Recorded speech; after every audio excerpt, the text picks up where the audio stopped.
Upside Down. Nice to see you. How are you doing?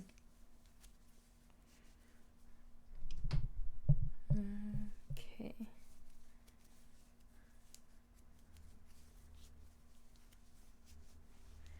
Wonder. Hi, Soyman Slacks. Let us see. Anything I can play in the background?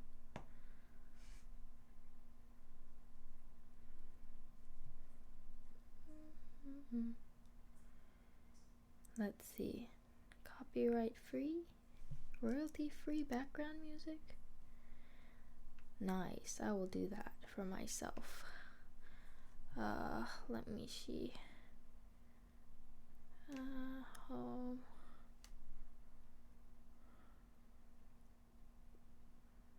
Oh, hi, Simon's like Soup Egg, Cleonardi, Archivort, Skiak, Deco, 안녕하세요, hi, say meow right now.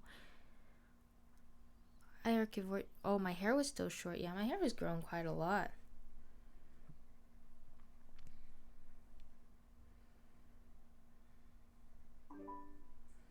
Butterling.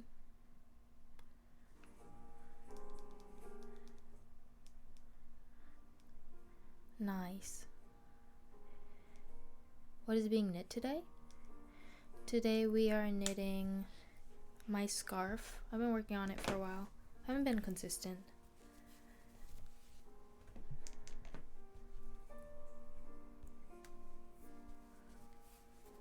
Oh, Skak, thanks for the 40 stream streak. Hello, Cake is better than war. I just realized it's a very similar color to that the sweater I'm wearing. Well, not very similar, but it's a different shade of green. I suppose I do have a lot of green clothing. How are we doing? I'm doing good today. Well, my throat is actually sore. I've been having very dry voice. Besides that, no other symptoms of sickness, but just trying to take it easy and not sing. Are you sick or have you? I don't think I'm quite sick yet. Maybe I'll be sick tomorrow. I don't know. It's either it's just a sore throat or dry throat, and then it'll pass, or it's leading to something worse. Billy from upstairs, hi. Need more cuddles with Teo? I think I could always do with more cuddles from Teo.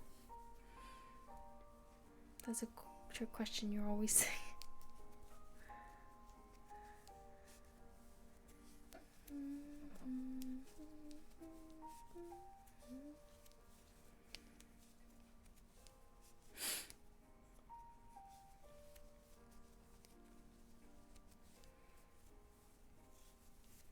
But knitting is fun. It's a nice way to pass the time.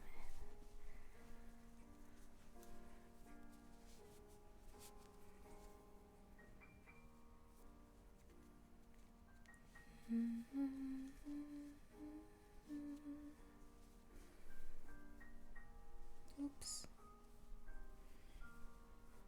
Cool.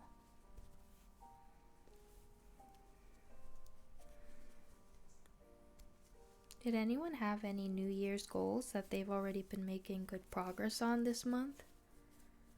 Hi, Taokushin. Have a good rest of your day wherever you are. Thank you.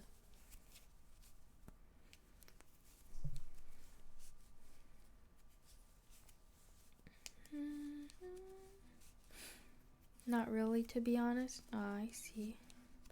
That's okay too. Avian OW, thank you so much for the 25th month. How about you? I'm doing okay so far. Did my music stop? Oh no, why did it stop? Okay, wait, let me see. Copyright.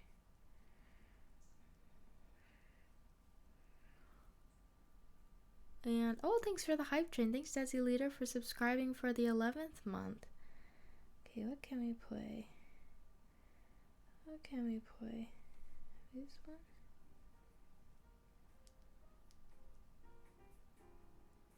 Noise. I've been doing okay today.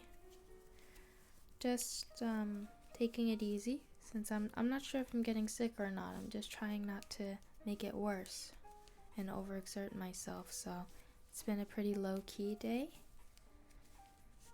And I had a lot of hot beverages to make sure that I take care of my voice. The sound of silence, yeah. This is like elevator music. Not quite. For me, I think I've been doing pretty well with my New Year's hopes, which is like getting better sleep and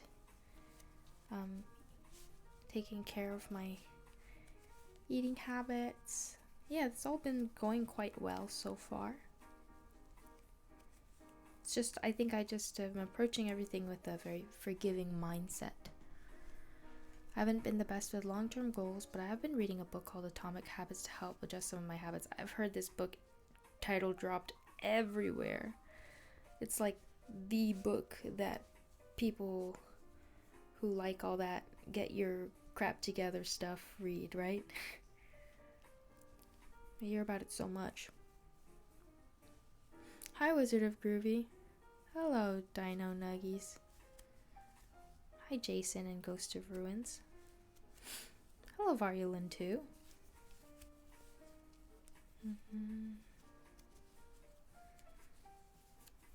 What have I? Lately, I've been continuing to read The One in a Million Boy.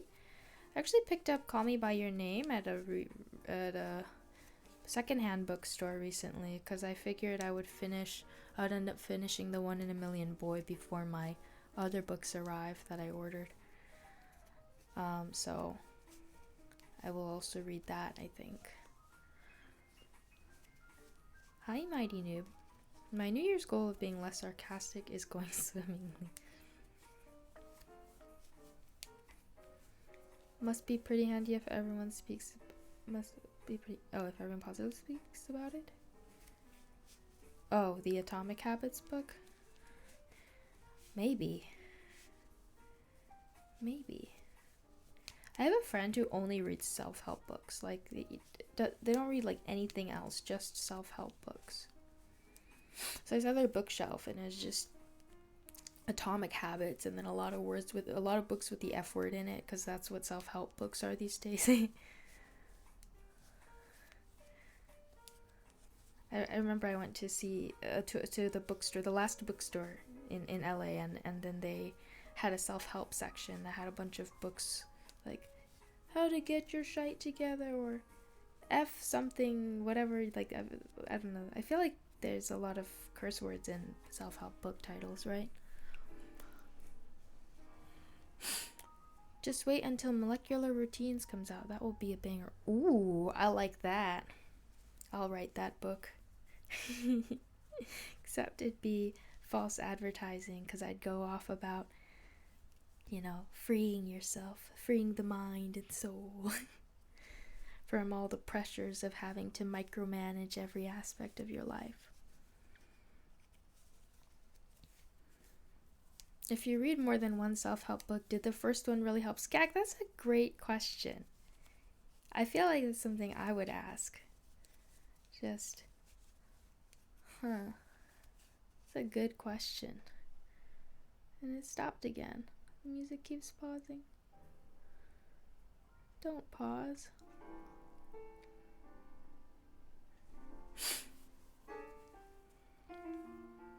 They're all yelling for your attention. That's true. Hey, all just dropped in. Seems like a chill vibe. Love the knitting. Thank you, Sofa King Cool. And welcome. These streams are very helpful for my molecular balance. That's good.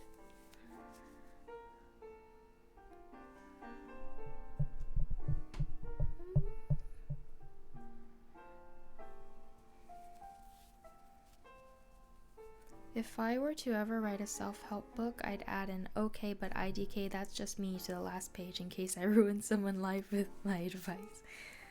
I think it's always important to approach self-help books that way, like assuming that the authors are saying like take it with a grain of salt, maybe, unless they think they're God and following their method will 100% lead you down the right path.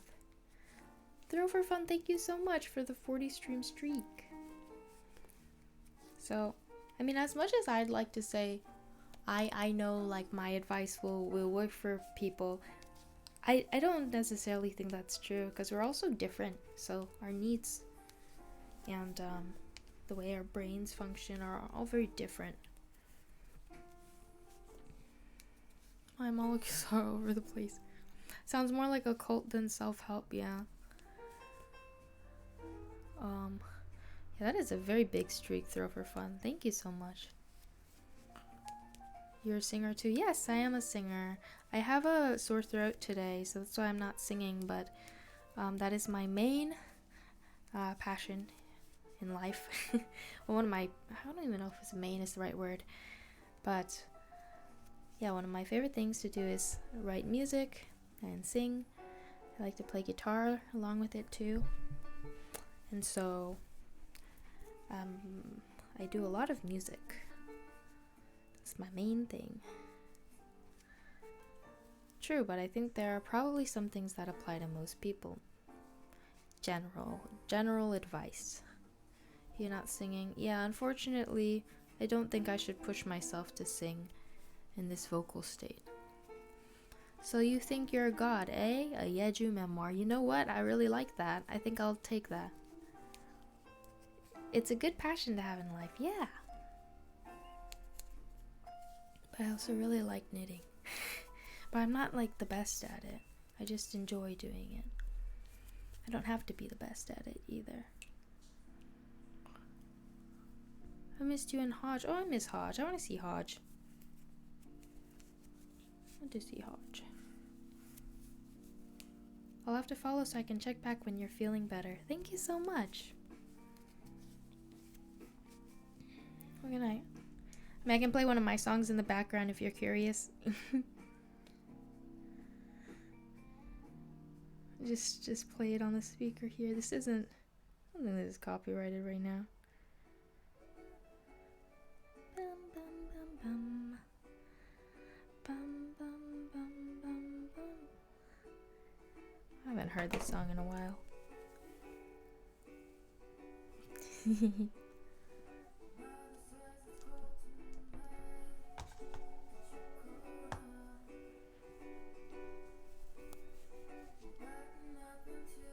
Hi, Phil. It's going well so far. I have it tied up because it's too long. Oh, brother, can I ask what happened to Oho? Oho disbanded, so they're currently doing separate promotions.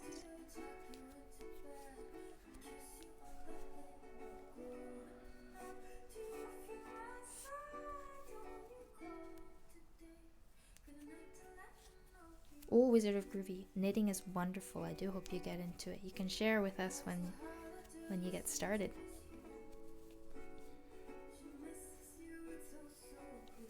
Yes, it is me on the uke.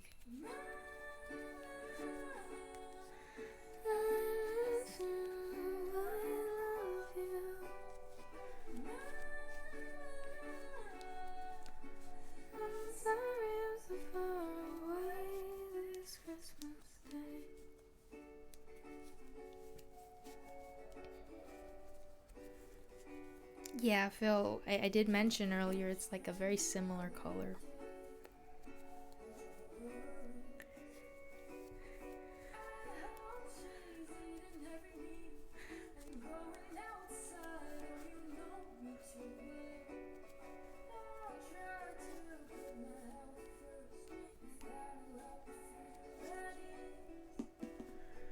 Your clock's on fire. Oh no.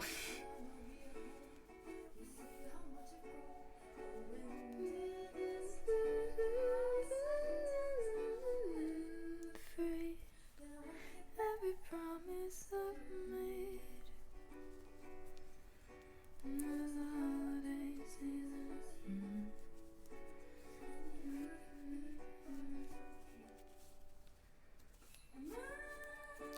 just a scarf, yeah.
Yay!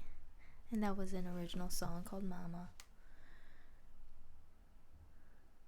Has someone made a hot minute pun because of that clock? No, they have not. It's a good one. Did Jara go to Pilates for a second time? I didn't actually. I'm waiting for my friend to go first because we want to do a joint class. So the teacher recommended we both do a individual trial first, so that we can get more familiar with the equipment they use, so that it's also safer, I guess, when they're doing the group classes. Let me see.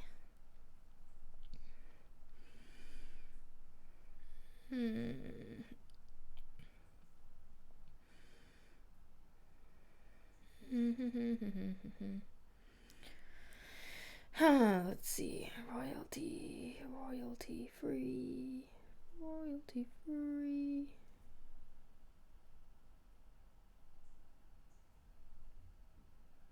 Is this it?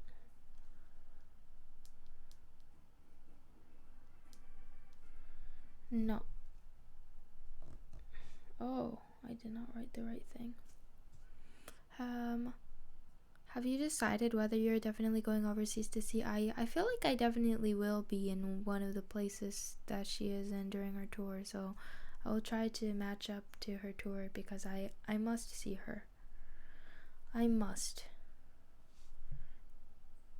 Hi, Paul. Are you comfortable playing violin on stream or not yet? Honestly, I'm pretty comfortable with it now, but I'm still trying to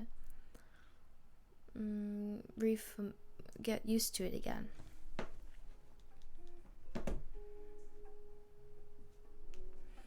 It's gonna be so sad once Twitch Korea is gone. Yeah, it will be, but I feel like there'll still be people who find ways around it.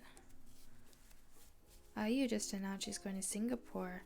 Was it not in the announcement? Did she announce separately? Wasn't it there too, or no?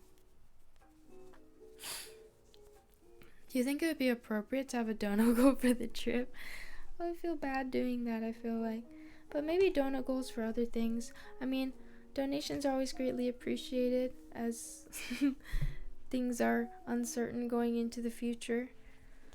Yeah, I think these days I've been juggling with, like, I want to be on stream to see everyone and sing, but there are times when I feel very tired from, I guess, social interaction since I am an introvert. Then it's like hard for me to appear in front of so many people, but then it is my main job. That's my main source of income at the moment. That's something I've been also thinking about a lot lately. Like, I enjoy this.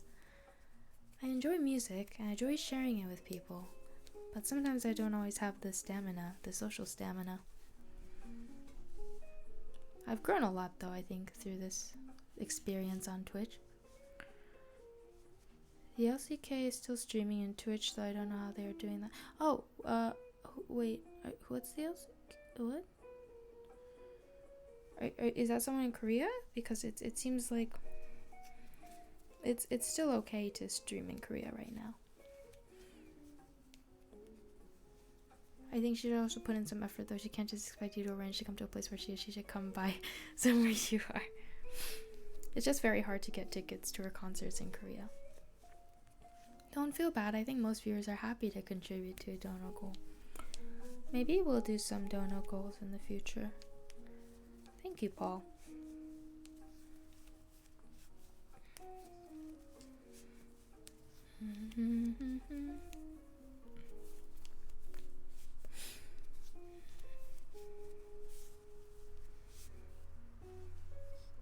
Oops, my yarn got caught on my mic. I was looking up earlier if I could read books on Twitch just to make sure there's no copyright issues. I didn't think there would be, but just to make sure. They're like, no, it's considered a performance of art or something. I was like, that's interesting. Time for me to read Wattpad fanfictions for you all.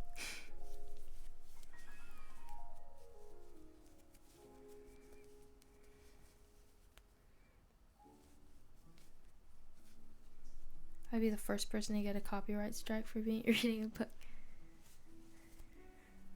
So I was thinking, I'd like to read you guys some books, though I can't always pronounce every word properly. I don't really, I'm not sure. I'd know. But there's so many lovely books that would be fun to share. So this is our progress so far. It's about this long. Is looking it's been creased here because it was rolled up, but it looks okay. Looks pretty alright. I feel like my stitches are getting neater as I go along. Can I ask how you first pronounced Hermione? I think Hermione is how I first pronounced it because I knew the character already. In Korea though, they say Hermione. Wattpad fanfic, which title? I don't know actually. I don't know what's on Wattpad. Read us a Korean book? Alright. You guys are gonna be shocked by how slowly and badly I read in Korean. Okay. Well, I guess no one will really know if they're not familiar. I've been reading Harry Potter and the Prisoner of Azkaban in Korean. I'm on chapter, is it 3? Chapter 3 or 4 is Kujo bus is the night bus in Korean. Are y'all ready for this? I'm gonna read extremely, excruciatingly slowly.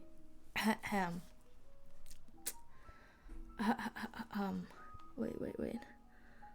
What should we read? So we're at this part where Cornelius Fudge intercepts Harry from the night bus inside the Leaky Cauldron, the wizarding pub that leads. It's in London and it leads to Diagon Alley, which is where a lot of students go to get their supplies before the Hogwarts term. How Koreans pronounce Harry Potter? Harry Potter. Harry Potter wa means and. 와 아즈카반의 죄수? Yeah. The Prisoner of Azkaban. If I pronounce something incorrectly, excuse me. So it's 퍼지 장관은 차를 마시며 마치 아주 사랑하는 조카를 바라보는 삼촌처럼 해리에게 미소를 지어 보였다. It's like Fudge was drinking tea while looking at Harry lovingly as if he's like a nephew of his. And he looked at him. So 해리는 자신의 귀를 도저히 믿을 수 없었다. Harry couldn't believe his ears. 그는 뭔가 말하려고 입을 열었지만 뭐라고 말해야 할지 몰랐으므로 다시 입을 다물었다. Harry opened his mouth to say something, but he didn't know what to say, so he closed his mouth.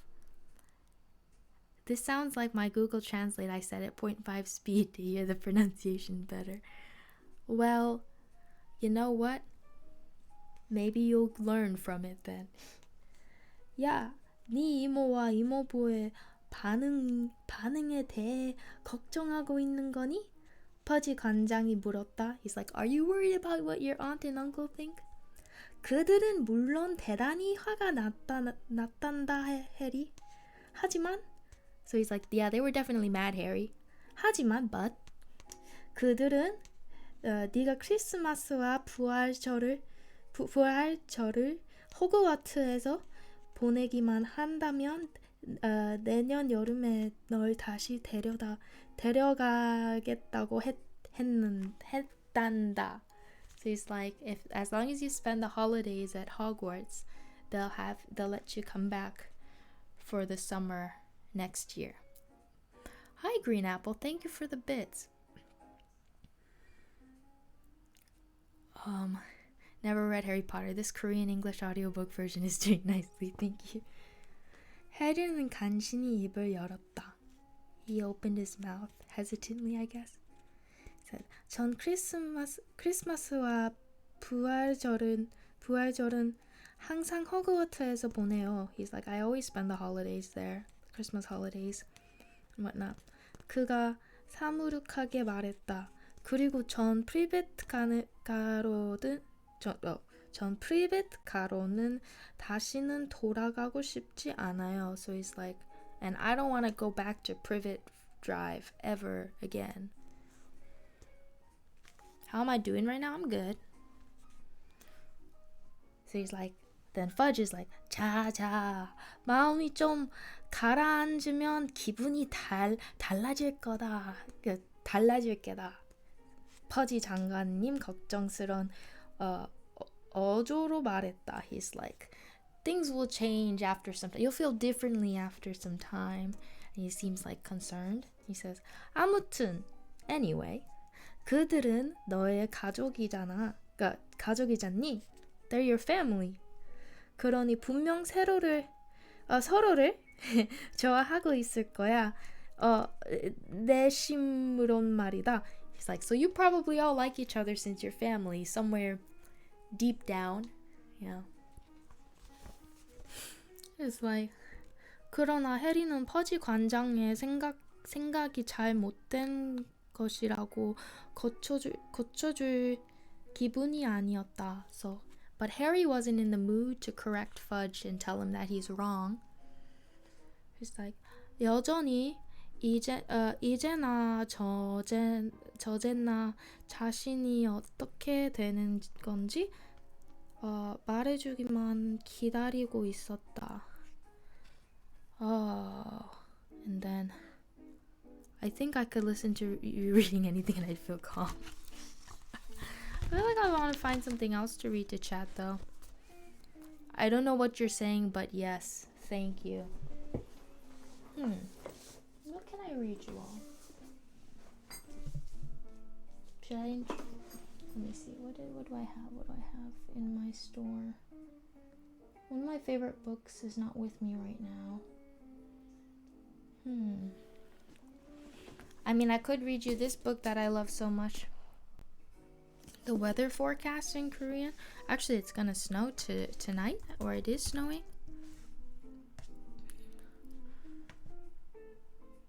Let me see. That was really just the Korean phone book. Imagine. I don't know. This weather page isn't loading. It's 36 degrees Fahrenheit right now and 2 degrees Celsius.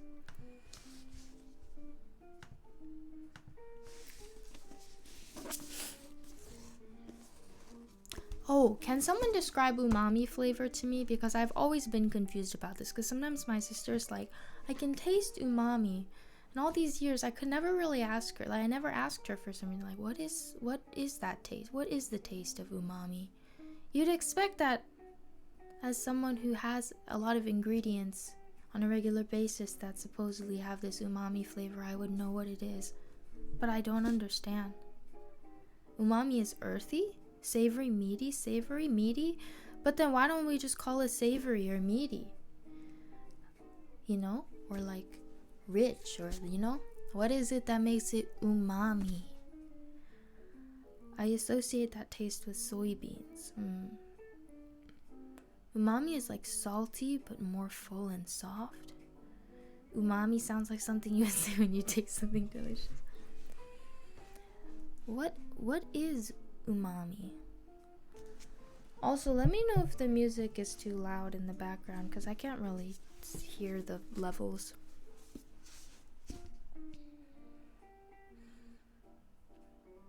Oh, Skak, you were saying around the same thing? Huh. Music volume sounds good, you know? Okay, well, umami flavor, they say it's in soy sauce and miso. So they even said Parmesan cheese, I think, somewhere, and I was like, what? What does that mean?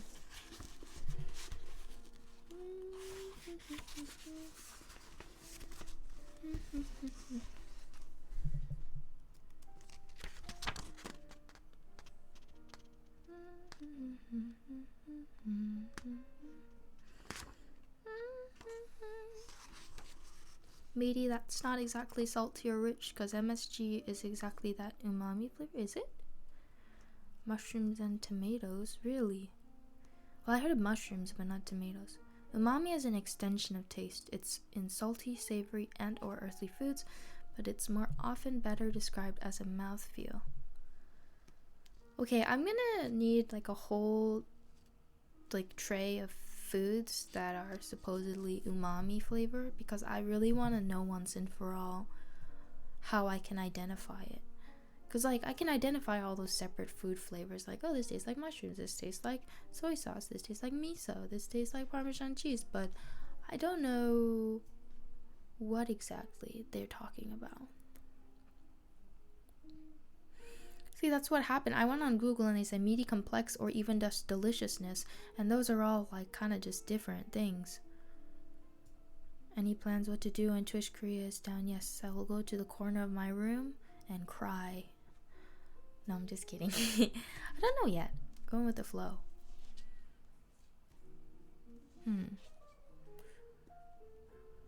You have a 5-minute video that explains it if I want the link? Oh yeah, you can share that through the Discord maybe. I'll watch it.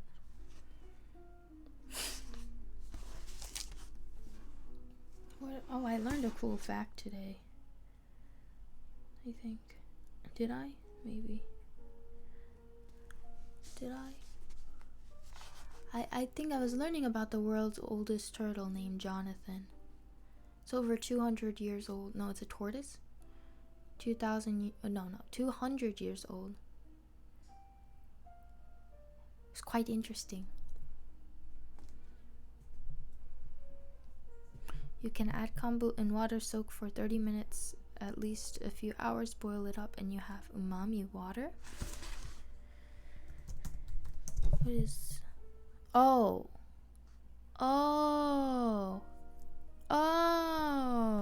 wait, just milk? It's kelp? Because I usually use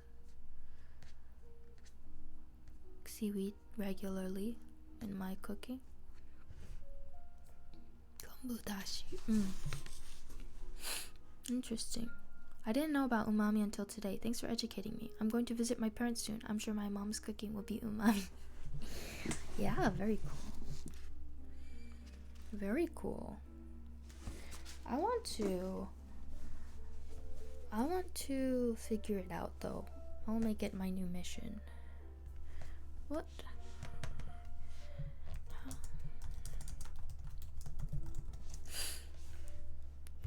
Translates to pleasant, savory taste and has been described as brothy or meaty. You can taste umami in foods that contain a high level of amino acid glutamate, like Parmesan cheese, seaweed, miso, and mushrooms. Interesting.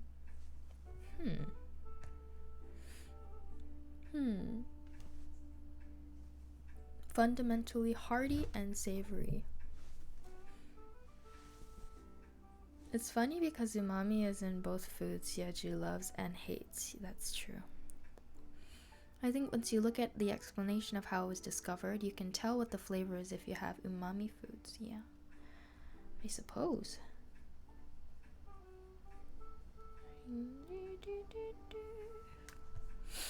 Like, she loves seaweed and mushrooms but hates cheese. I cannot eat cheese. I do not like cheese for some reason. But I do love cheesecake. I had 2 cheesecakes today. Well, like bits and cheese. Because I have some leftover desserts from the other day. And then I had part of other desserts today. And then I brought the leftovers home. So I had a bunch of desserts today. I had like pumpkin cheesecake, baked cheesecake, carrot cake, Oreo pudding. But little bits of everything. I like to describe it as an oomph in your food, like adding kelp into rice while cooking can give it some more oomph. I do like... I mean, I feel like I use all these ingredients for soup bases a lot too, because I do like making soups. Are you one of those lactose intolerant folks? I mean, not exactly. I just don't really like the taste of cheese.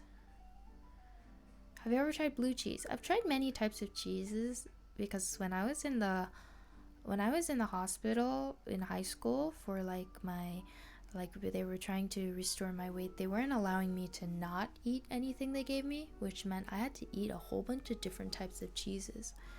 And I was like, you know what? I'll look at it positively. This could be a good learning experience to see if there's a cheese I like. And I found out after trying many different types of cheeses that I just don't like cheese. I really don't like cheese. Every type of cheese was not good. You can think about it this way. If you just had water with salt in it, it wouldn't make it into a broth. What makes a tasty broth is if you add a sort of fish vegetable. So it's like broth. Like broth. A meaty broth. Meaty, fishy broth. Then I make a lot of umami things on a regular basis. Hi, Adrian. So no all pizza diet? Nah, unfortunately. I remember trying, there's like a really sharp tasting cheese. What is it called?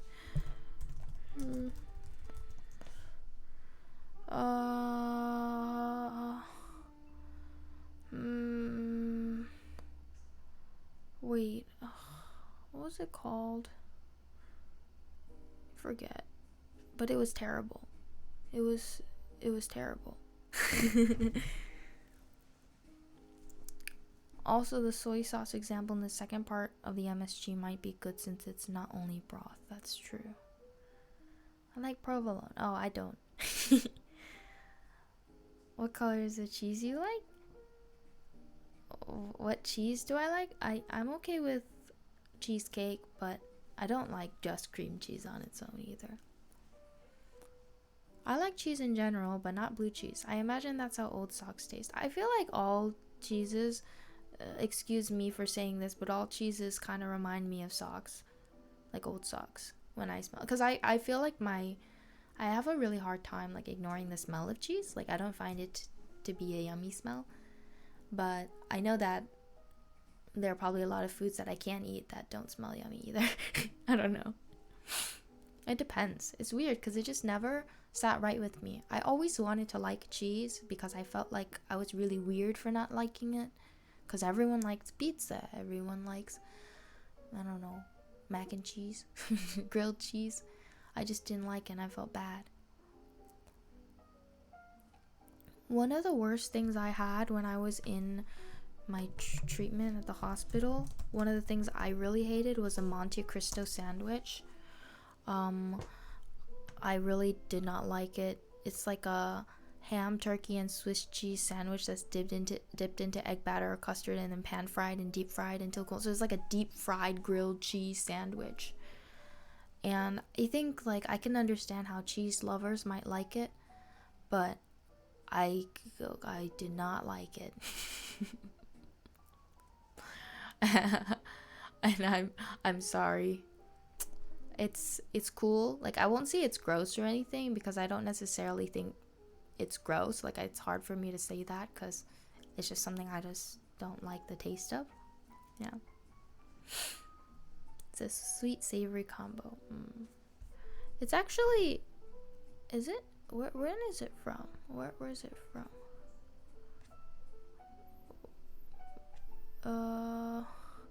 Monte Cristo sandwich origin.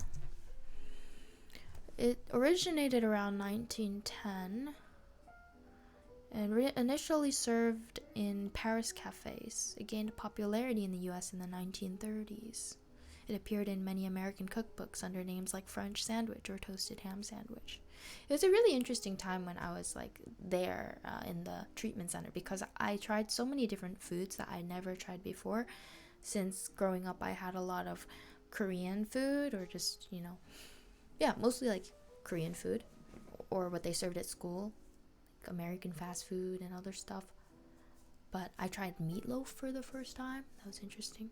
Do you like gochujang and bean paste in general? Because I think the fermentation flavor kind of resembles cheese vaguely. I actually do. I like the soybean paste. I use it a lot in cooking, though I mean, of course you have to dilute it. You can't just use it as it is. I'm not much of a cheese fan, but pizza, grilled cheese, mac and cheese, and Monte Cristo all transcend my distaste for cheese. Ooh, interesting.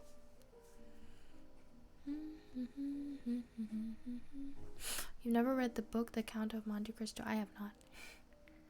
I'm not a great cheese fan, but a little might work because of burgers. I like them in it, especially on top of it. Interesting. Ever tried salmiakki? I have not. Oh, I'm actually wondering, has anyone, because my friend just brought it to my attention. I didn't know about this before, but they taught me about Alaskan ice cream. In Alaska, they have ice cream that is made of, traditionally made of whipped fat or tallow. So it's like caribou, moose, or walrus tallow, or seal oil, and meat, such as dried fish. Or even like freshwater white fishes, or dried moose or caribou mixed with berries. And then sometimes there's like potato or wild carrot. And it is so interesting, but I know that it's a native to Alaska, I believe. So like, has anyone tried it before? And can you explain it if you have? They call it Eskimo ice cream. Akutak, I think is what they call. My Norwegian colleague always brings them into work after. Wait. Is that something about... Oh, what did Variolintu say? Oh, the salty licorice. You're trying to like it? I feel like that's something that would be interesting, though. I'm not sure. Salty licorice. Interesting. Aren't walrus in danger too? I feel like it must have been like in the past, but clearly they use different ingredients depending on what's available. Have you tried burrata cheese? I feel like I have, and I did not like it. It's like the overall flavor of cheese is something that is inevitably in all cheeses, and I think I just don't like that flavor at all. You otherwise like dairy. Maybe I don't like dairy as much, because I also don't really enjoy milk on its own. Maybe. And like, I'm a little pickier about like yogurt too. I won't just have Greek yogurt plain or whatever like my insane older sister does sometimes. I can't do it. Yeah. If you ever have some just to send mail, I can send you some. Oh yeah, we do have a little mail address. Thank you. Do you like milk though? Oh wait, yeah, I answered that. I like cream like on cakes. Yogurt tastes good in fruit checks. I do like yogurt though. Like, I like yogurt. I just don't like certain things. I'm pretty okay with yogurt though. I do especially like frozen yogurt. I don't like plain Greek yogurt, but with berries or maple syrup it is nice though. Yeah, I do like it with I guess like honey and other toppings. Yeah. We know you like cereal in your milk or vice versa.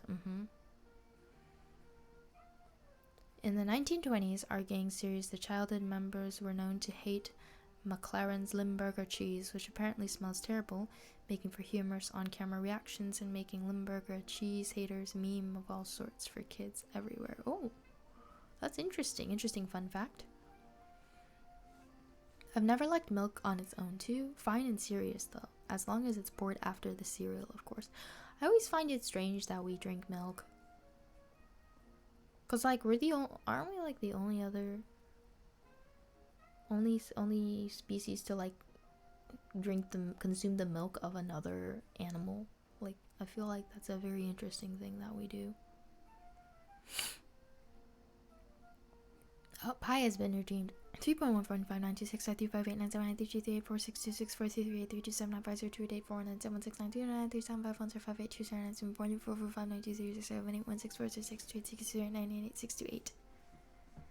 Yeah, it is weird. Yeah, it is weird.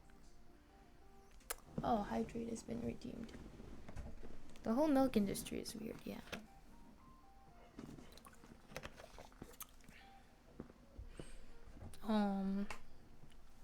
Yeah, did anyone watch the Teenage Mutant Ninja Turtles movie, the one that came out most recently, the animated one?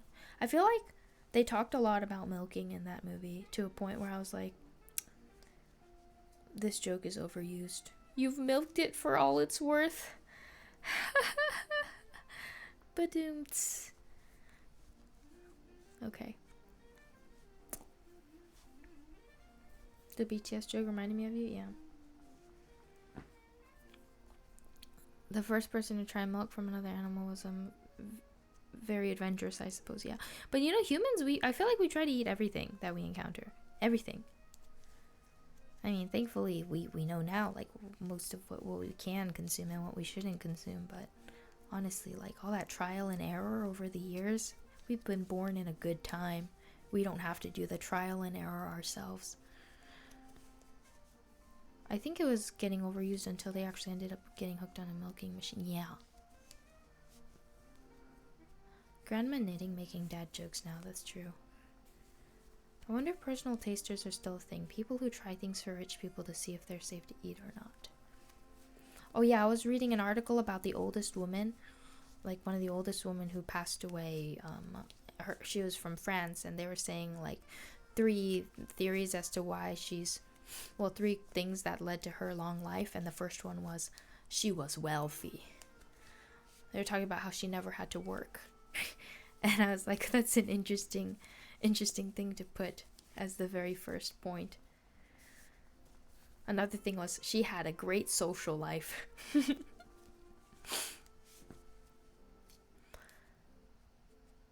We do not eat insects when they're actually really healthy to consume. Actually, a lot of people eat insects. Like in Japan, I know they eat wasp cookies, and in Korea they eat like silkworms or something. Yeah.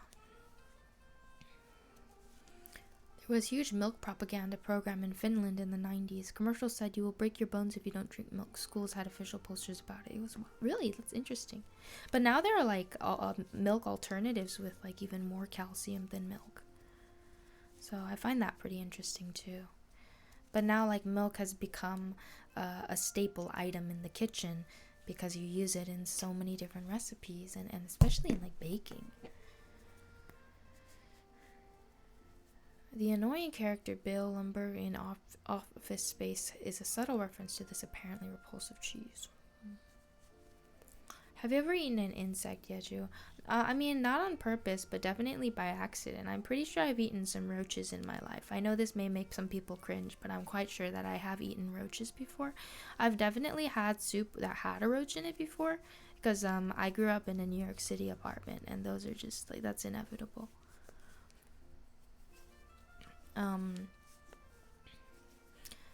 Bugs just taste like broken chips. I actually like a lot of the milk alternatives even better than milk. Yeah, I like oat milk a lot. With baking, the milk alternatives are good enough. Haven't used milk for over 10 years. Oh, roaches multiple. Yeah, I'm just assuming. I mean, obviously, ignorance is bliss. So if I didn't see the roach, then I'd be fine. But if I did see the roach, I would stop eating. Biggest rat you've seen in NY? Probably the subway rats. They're really big. They are quite big because I think like in the environment they're in, they can grow bigger. So they're quite fat and large. Extra protein, yeah. I don't like the milk alternatives to BHA, but I feel like I've been having milk alternatives for a long time, and they're quite good, like soy milks in Korea too. But sometimes soy milk gives me a headache. I don't know if other people can relate. Like I feel a little nauseous when I have it. They have foods with insects in them at the Wisconsin State Fair. I go every year, but those are not things I've been bold enough to try. Interesting. All roaches die when they see it. Oat milk works the best. I do love oat milk in cafe drinks. I feel like it's very rich. Umami? No, wait, it's not meaty. Never mind. New York apartments remind me of an old movie called Joe's Apartment. Oh, haven't seen it. Body shaming? No, I'm not body shaming rats. Ratsism. Almond milk is pretty good too. Yeah. I hear it's terrible for the environment though. I don't know much about I used to drink more almond milk, but then I ended up realizing I like the taste of oat milk better. There are actually 2 different distinct rat populations in NYC with 2 different key characteristics. Oh. I have found caterpillars in cooked veggies from my parents' garden before, so I'm sure I've ingested some of those in the past. But there are people who like purposely eat worms, right? I remember reading one of Judy Blume's books when I was in elementary school about like fudge, and was his name Peter or like his older brother? I forget. But like one of the ladies they met liked to put earthworms in the cookies she made, so she like paid them to dig up earthworms for her. That's just a distinct memory I have. I think oat milk tastes the best, but it has a ton of added sugar. Coconut milk was the most blah tasting thing I've ever had. Almond milk isn't bad. Yeah, I'll take the added sugar. Oat milk is good. I feel like in general I don't have a lot of like added sugar in drinks, so I'm okay. I read a lot of Judy Blume books too, yeah. I really, really loved her fudge books when I was growing up. Definitely was a book about eating worms. The Dutch King ate a worm burger recently. Was it like specifically a patty made of worms, or was it like a patty topped with worms?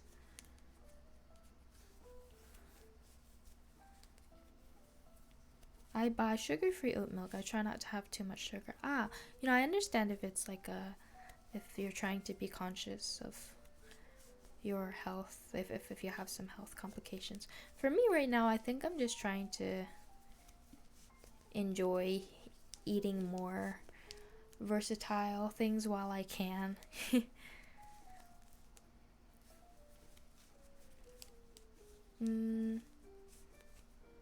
Ever had Indian food? Yes, I love Indian food.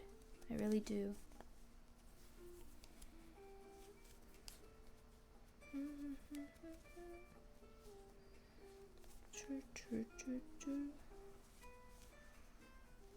I always get unsweetened plant milks when possible. I used to do that a lot too, and I'd like add honey. I kind of still do that, I guess. I don't really do add honey to a lot of things. I'd say three big reasons people don't use regular milk: lactose intolerance, taste, and veganism. Yeah. When you say while you can, you mean because you are young. I think like when you're older too, naturally you want to be more conscious of what you're consuming, and it makes a lot of sense to be careful about that. So I would definitely try to like have more of those kinds of restrictions, but I try not to restrict what I eat too much now, because already like I do just gravitate towards a lot of like quote unquote healthier foods. Just like I tend to like well-rounded meals, like I really like vegetables, so I feel like pretty okay with having like oat milk with added sugars. That's fine. I have to look for the sugar-free. Even the original had a ton of added sugar. Oh, let me see. Can you handle the spicy Indian food?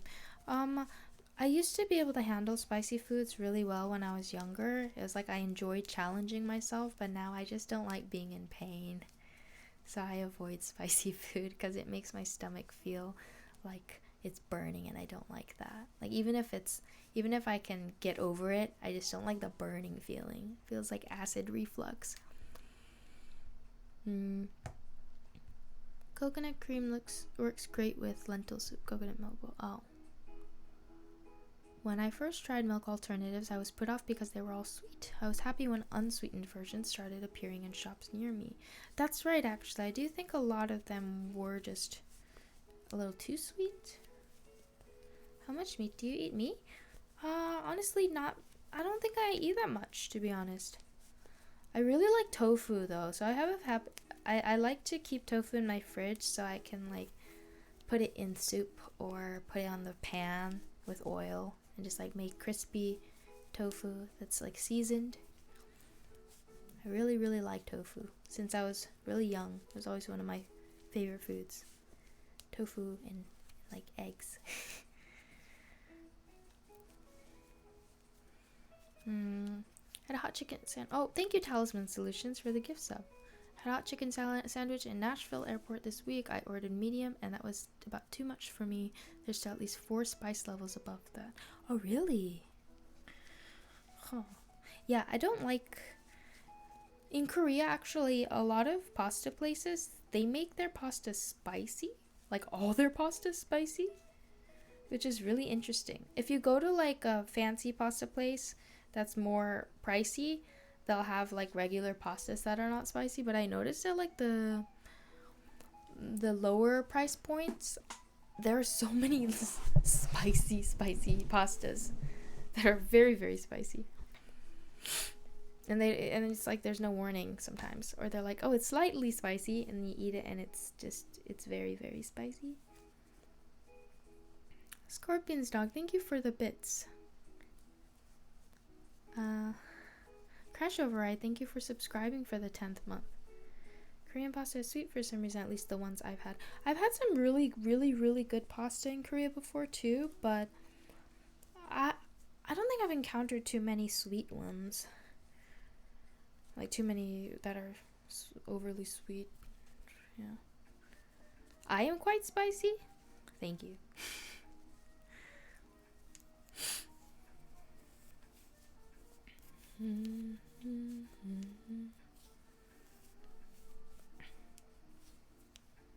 Thanks for the stream. Take care. Oh, thank you. That was so random. Yeah. I am random.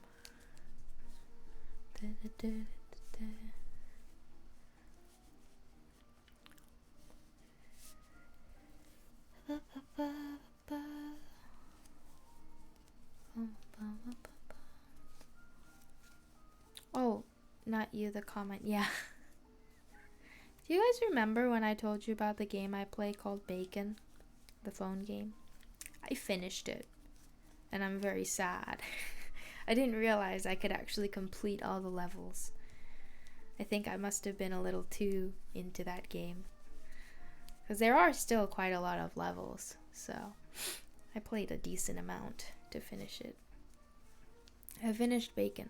Yeah, I finished Bacon, but I did get a special thing because I kept playing Bacon, and so I managed to get left arm instead of Bacon because I really wanted this feature.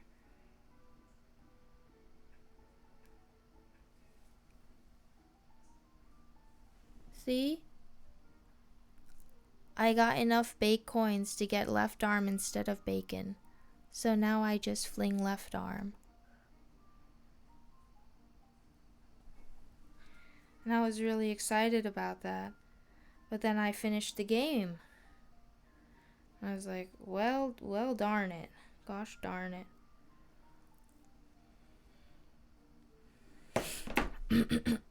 How many levels were there? There were a little under 300, I think.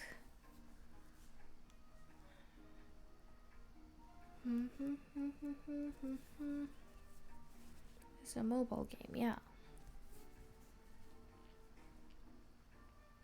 Actually, the spices level in food is one of the reasons I like about Korea. Reasonable describes it at best. Oh, reasonable spice. Yeah, that's true. We do have a lot of reasonable spice. Because I feel like we don't like things that are too spicy either. Have you been gaming a lot lately? I haven't. I was only playing Bacon a lot. Don't go to Yeju's house for breakfast. She's gonna serve you a left arm with pancakes.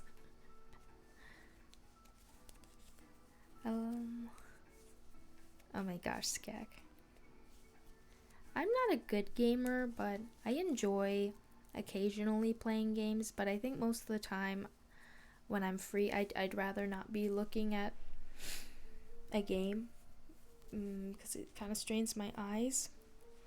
You have to like focus on games in a way that you don't have to focus when you're watching stuff. Like if I'm watching a show, I don't necessarily have to look at it. I can also listen to it.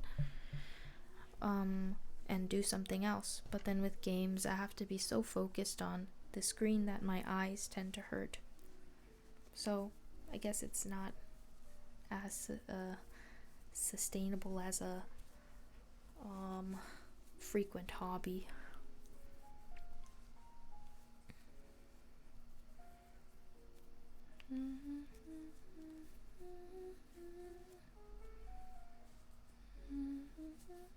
Then nowhere. Hello. I have a question for you all. If you guys were YouTubers and you were quitting YouTube, how would you announce that you're quitting YouTube to your communities? Because I just know that lately there have been, like, I don't really know the people who have been quitting, but there have been big YouTubers who've been quitting. I was just wondering how you would announce it if it were you. Good mindset, in my opinion. Games can really consume a large amount of time, and at least for me, after years of playing games, I'm like, where did my time go? And I regretted playing so much. Let me see. I feel like we can have that for other hobbies as well. Are you saying you're quitting YouTube? No, I'm not. I don't even think I do YouTube properly to quit. Well, I wouldn't. I'd probably just ghost my community. I'm terrible at that. The Tom Scott farewell was well done. I'm not familiar. I go bye YouTube. Keep it short and simple. Thank you. Not at all. Just stop making videos, and in case I go broke, I can just upload again and pretend like nothing happened. Cryptic message over 20 videos. Interesting. I would release a single really long normal video, then never post again. So like no goodbyes. I see. I feel like I never got a goodbye from my favorite YouTuber, so that kind of like kept me subconsciously waiting, and now I'm just still waiting. Through a press release, a Twitter and IG linking the press release, and a reaction video of press release on YouTube. Just making a video and telling the reasons, being honest with my thoughts. Nice. You want me to play a space for the Unbound? Or which you want to play? Oh, but you think I might like a space? Ooh. Maybe I will. Cool. This looks cool. I found that when people announce they're quitting, they're more likely to come back than if they just quit posting. I see. Then have a final goodbye after the 20 cryptic videos. Okay. I would tell my community, look guys, I'm going to start a personal venture. I do not know. I'd probably sell them. I'd probably let them know that I need to self-reflect, but I would still post on Instagram occasionally and video compilations too. Interesting. I thought Ryan Higa was your favorite YouTuber. Yes, you've deciphered it. I was saying that Ryan Higa stopped posting at some point, and then I think I just like since then have not really watched many YouTubers. Yeah. Well, I was never really that into YouTubers. I would only watch Ryan Higa. I do feel like a lot of YouTubers just disappeared and stopped making videos without saying anything. I think it's just like when they get burnt out. You can pet cats in the game. You can pet cats in Hogwarts Legacy too. That's what I do while I play. Would you play a game where there's where there's a cat, a hand, and a big text, do not touch the cat? I would definitely touch the cat. And if they don't let me touch the cat, then I will quit the game. Yeju's just crowdsourcing her exit from the internet by saying it's YouTube. I don't think I would do that though. You're waiting for a goodbye from him, but you've actually talked to him. Seems even better. Yeah. I got a hello from him instead. Hi, Keaton.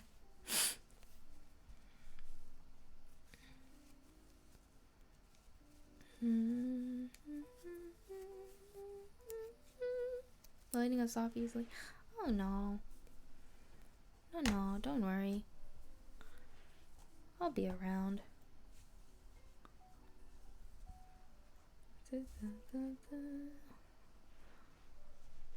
Do not go yet, don't worry.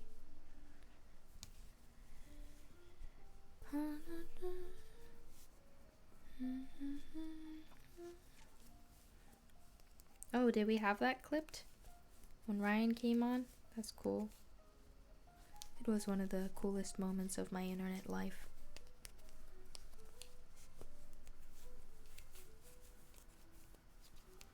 How are you doing? I'm good. I'm doing well, and I'm not leaving forever.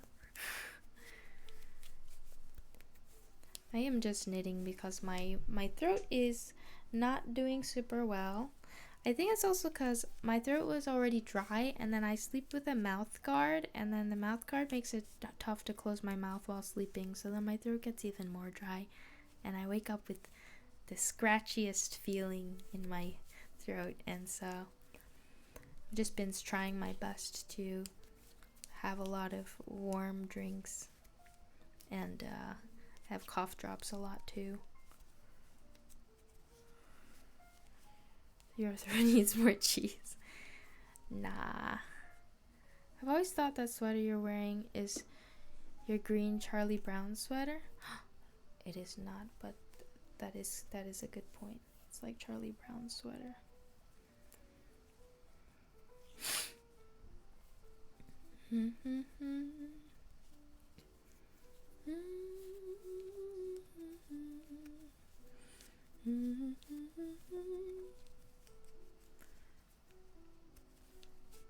You said to Ryan Higa that you have been a fan since you were 6 years old. You must have felt so old when you heard that.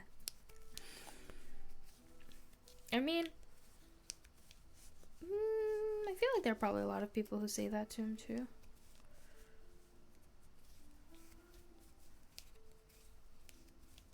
Yeah. That's crazy though.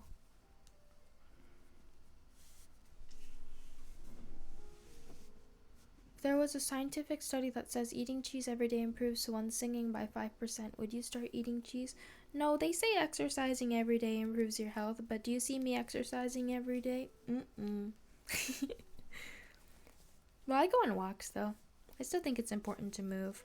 I feel antsy when I sit around all day, because I like walking. I like pacing around my room.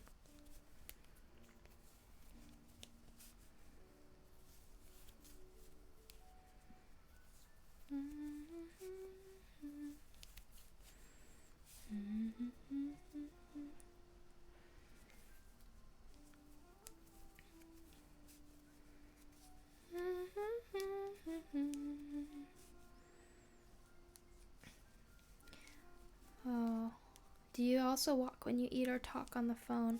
Well, sometimes I do, yeah. What about your bike? Oh yeah, sometimes I ride my bike when it's warmer. Or now even, but I actually tend to prefer walking than using my bike these days, just because I like to take my time and listen to music as I walk. Bart Dave, thank you for the 18th month. We don't see you exercising daily because it's not on stream, but you could stream it, I guess. I just go on walks, really, which I have done on stream before. We walked many steps on stream before.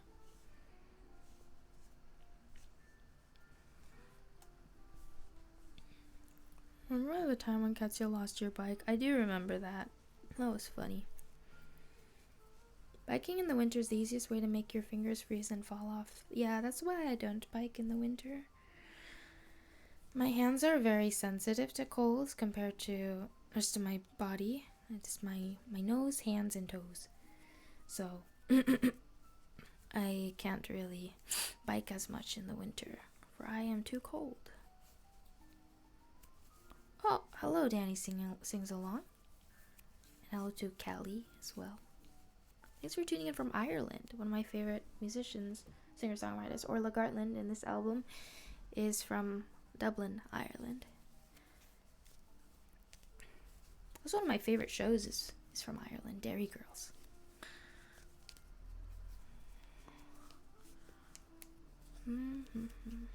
There's a man on YouTube who cycles across countries with a cat. I would love to cycle with Teo, but Teo doesn't really like going outside all the time. Well, he does, but he does also get anxious, so I think I have to take him out little by little. I cannot bike in winter for I am too cold. Okay, Shakespeare, take the subway then. I do. I walk or I take the subway. So I walk with my hands in my pockets or, yeah, subway. I really like feeling cold though. I do like feeling cold. I much prefer it to being hot in the summer. Yeah, yesterday I had an Oreo kosher cheesecake. How was it? Was it good? Callie is 9 years old. She likes to knit and she also likes to... Oh, thank you! Oh my god, 9 years old and you like to knit? That's amazing. Wow. I wish I was that cool at 9 years old. When I was 9, I played violin, and I also read Harry Potter. I read a lot of Harry Potter. It's like constantly.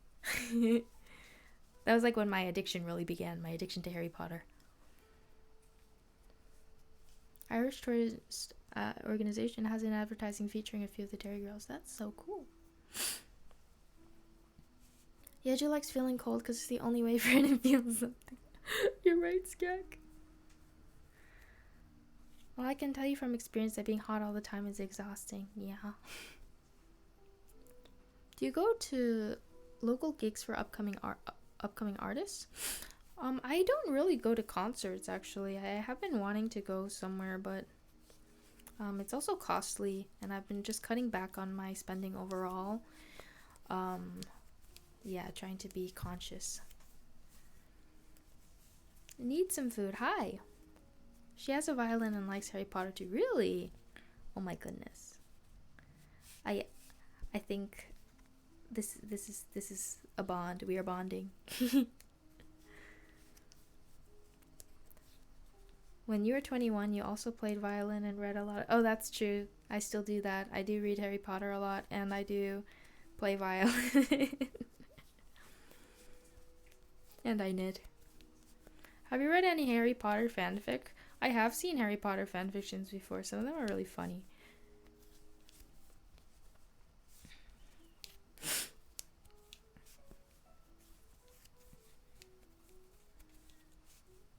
But you read it in Korean. But you read it in Korean now, yeah. In order to improve my Korean comprehension and reading skills. She writes her own fanfics? No, I don't. Maybe I should. Do you watch anime? Not really. I think I read manga more than I watch anime, and it's very occasionally, but I used to read it more. Yeah, so it's just a little bit. Actually, recently, I don't know if you guys have heard of it, but there's a show on Netflix called Carol and the End of the World. It's a very recent animated show. And I'm on the last episode now, and I'm almost done with it, but I really like it, actually. I think it's a really well-made show. Kind of like offbeat, quirky, and I might have mentioned it already. I don't remember if I mentioned it to you guys already or if it was to a friend. But I think it's a really fun show, but also kind of like calming in a weird way. And the premise in the beginning... the premise is that the world is to end in like 7 months and 13 days, and so it's kind of just like following this character Carol throughout her last months on the planet.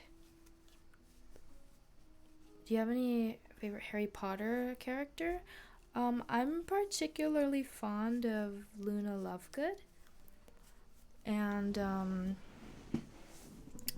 who else? Who else?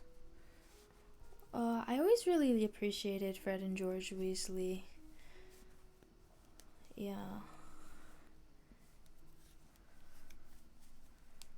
Currently watching Solo Leveling, although I've completed its manga. It's interesting how they are sharing the events in the animated version compared to pictures. It's worth spending time to watch. I haven't heard of that. The End of the World sounds very calming, yeah. Surprisingly, I do recommend it to you guys. Carol and the End of the World. I really like the dialogue. I feel like, or even the monologues, I feel like the script is well written. Whoa, Skak is essaying. Whoa, wait, I need to read this stuff before. The world ending is also part of the plot in the game that I mentioned earlier. Yeah, I can see it here in the space for the Unbound. Where do your views on work and life complement one another? I think when I enjoy my work, that's when I feel like it can also be, like when I enjoy my work and I do it in moderation, and you know, I still push myself to do well, but I don't attach my value to it. I think that's when they complement each other. I understood zero of this ChatGPT fanfic. Okay, let's see. Luna Lovegood wandered through the Hogwarts corridors, her radish earrings swaying with each step. She greeted the magical creatures only she could see and wore her dreamy expression like a badge of honor. In class, she shared eccentric theories, leaving her classmates both amused and puzzled. During lunch, Luna joined Harry and his friends, discussing the latest Quibbler article about Crumplehorn Snorkax. In the evening, she strolled to the edge of the Forbidden Forest, convinced she heard the distant calls of the Thestrals. As the moon rose, Luna found solace in the enchanting mysteries that surrounded her, embracing her peculiar and endearing existence at Hogwarts. I don't know if Luna really found solace in her enchanting mystery, and also I don't know if Thestrals have a call, because they're like, I don't think they call out to people. And and she definitely, I don't think Harry and his friends would humor Luna with a discussion about the latest Quibbler article. They usually are pretty quick to shut her down about that. Hermione's just like, actually?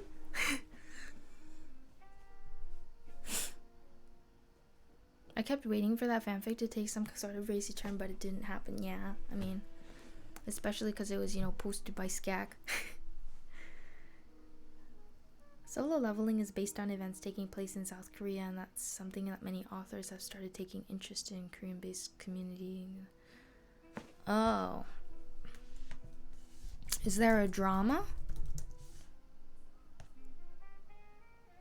Or, oh no.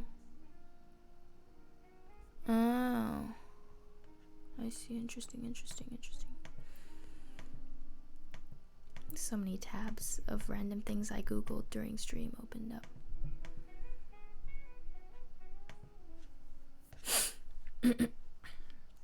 Oh, I had a conversation with ChatGPT yesterday. It was interesting.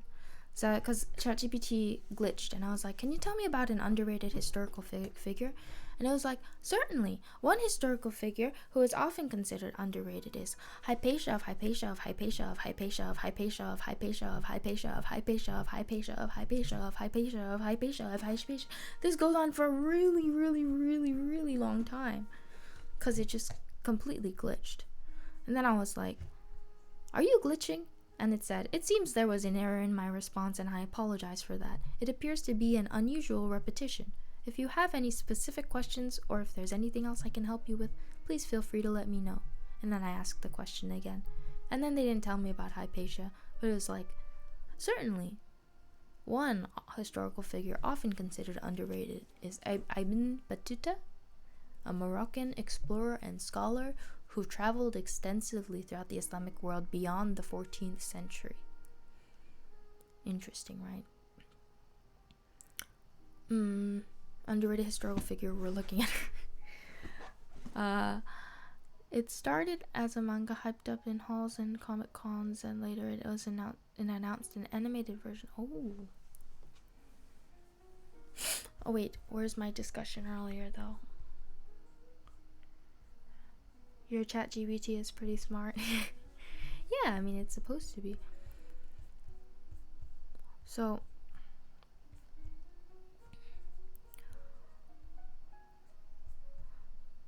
okay. So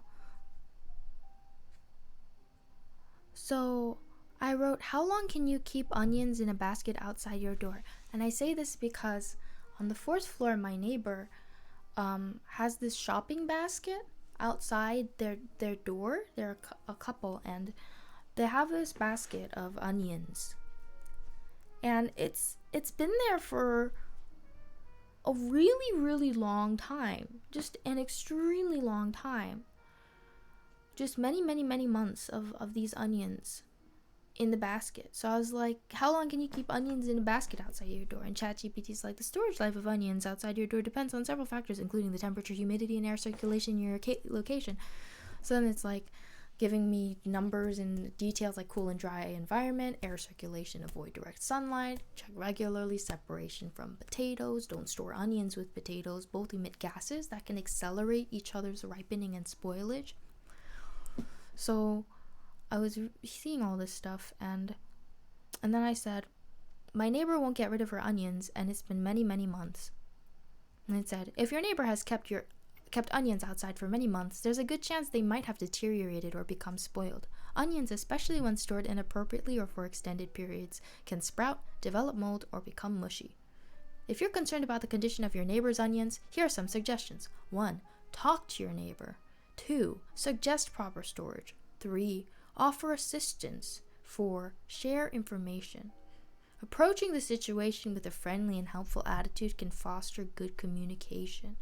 Keep in mind that everyone may have different habits and knowledge about food storage, right? So then I wrote, but my neighbor is also my landlord.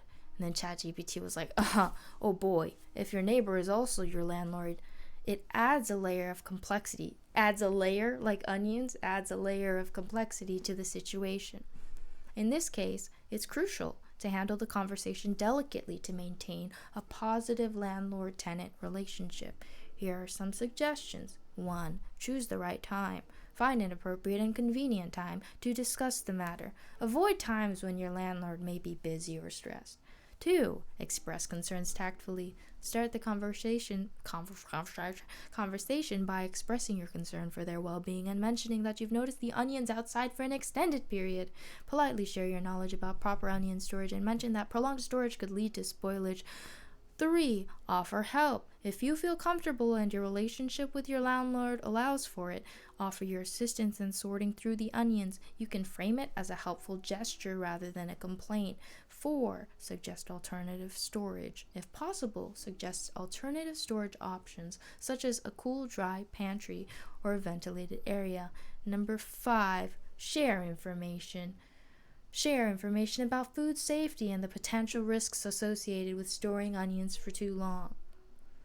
And it was like, remember to approach the conversation. Wow, I keep messing up with this word. Remember to approach the conversation with empathy and understanding. Your goal is to maintain a positive relationship while ensuring that food is stored in a way that is safe and healthy. And it said, if you encounter resistance or feel uncomfortable discussing the matter directly, you may consider reporting any health or safety concerns to relevant local authorities, depending on the severity of the situation. Always prioritize open communication and collaboration when possible. So I'm going to call the cops and then say ChatGPT told me to do it. So I can imagine Yeju approaching her neighbor. Excuse me, neighbor, I'm concerned about your onions. Yeah. Maybe, no, I don't think they're replacing the onions because they're definitely sprouting. Many years ago, there was a bizarrely funny attempt to by AI to write some Harry Potter. Ron was standing there and doing a kind of frenzied tap dance. He saw Harry and immediately began to eat Hermione's food. What? In the end, ChatGPT opts for ratting someone out. Yeah, I believe team up with the landlord, build good relation, and later, boom, give them a lifetime shock. It sounds evil, and the big smile makes it work. Oh. Well, then I responded to ChatGPT. I said, I'm afraid I might get evicted because of this confrontation. And then ChatGPT said, if you're concerned about potential repercussions or strained relations with your landlord due to a confrontation about the onions, it's understandable. Here are some tips to navigate the situation while minimizing the risk of negative consequences. 1. Choose a non-confrontational approach. 2. Express concerns for safety. 3. Offer solutions. 4. Be respectful and polite. 5. Know your rights. 6. Document the conversation. 7. Seek mediation. So in the Know Your Rights section, it says, familiarize yourself with your tenant rights and responsibilities in your local area. This is pretty great. And then I wrote, my landlady, what did I write? I said, thank you so much. I was having a hard time opening up about this to anyone. And then ChatGPT said, you're very welcome. It's completely normal to feel hesitant about discussing such matters, especially when it involves someone you have a personal or living relationship with. I'm glad I could provide some guidance for you. And then I said, do you like onions? And I said, as a computer program created by OpenAI, I don't have personal preference or taste, so I don't have the capacity to like or dislike anything, including onions.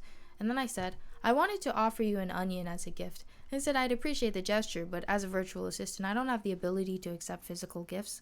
If you have any questions or if there's anything specific you'd like assistance with, feel free to let me know and I'll do my best to help. I wrote, darn. Well, alrighty. And that was my interaction with ChatGPT. Thank you.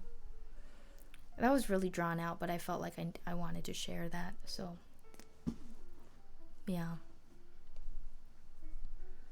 I don't think Hermione's family would approve of being eaten because they are dentists and that seems bad for Ron's teeth. It would be bad for Ron's teeth. It would be. But I don't think that would be the main reason why they'd be upset about it. Just my 2 cents. Thank you, Pistorius, for the 5-stream streak. Onions, know your rights, yeah.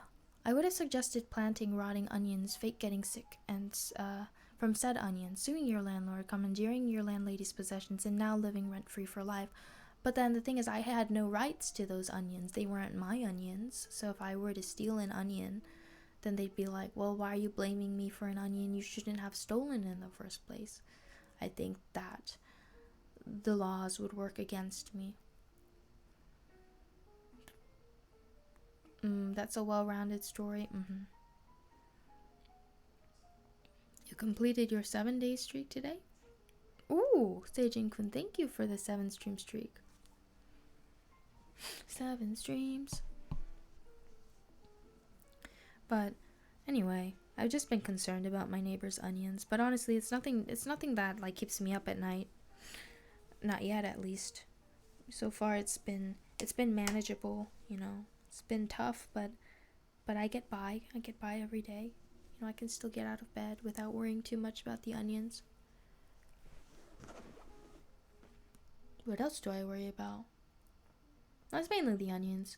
My neighbors often get a lot of like big boxes of vegetables delivered because the wife, she's my landlady too. She really likes making side dishes like pickled vegetables, but she makes them in bulk. So when she offers me kimchi, it's like huge.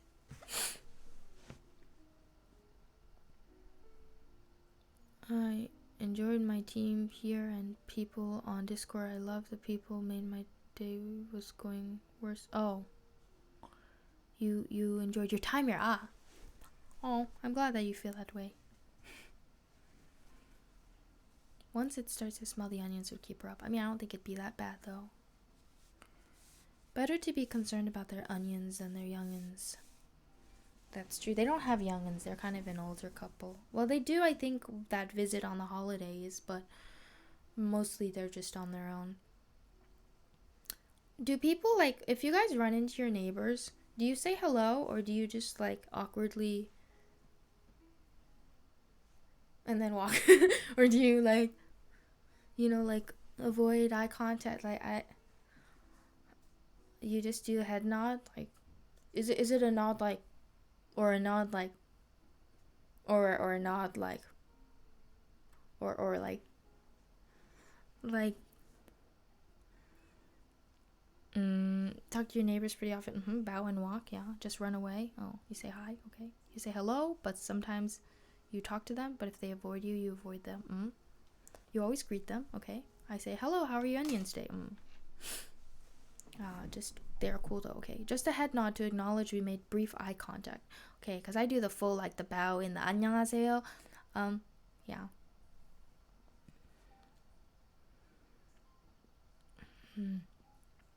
I might wave or whatever. I can count the times I've interacted with my neighbors in 5 years on one hand. Just say hello, how are you? Does not matter if they react to your salutation, Yejun. When are you going to dance practice stream again? Oh man, when am I going to move again? I don't know. I've thought about some dances I wanted to do, but then sometimes I think I want to dance, but then I lose the motivation at the time that, like, maybe I'll book a studio in advance, but then for the time that I book the studio at, I won't be feeling motivated.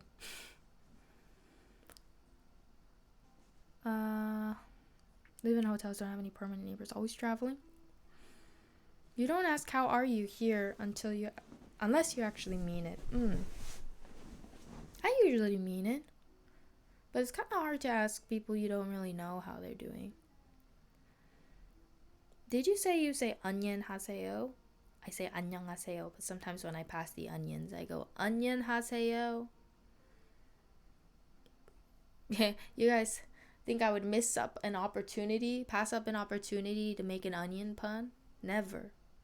I like to pass the onions every day and think about what kinds of puns to say.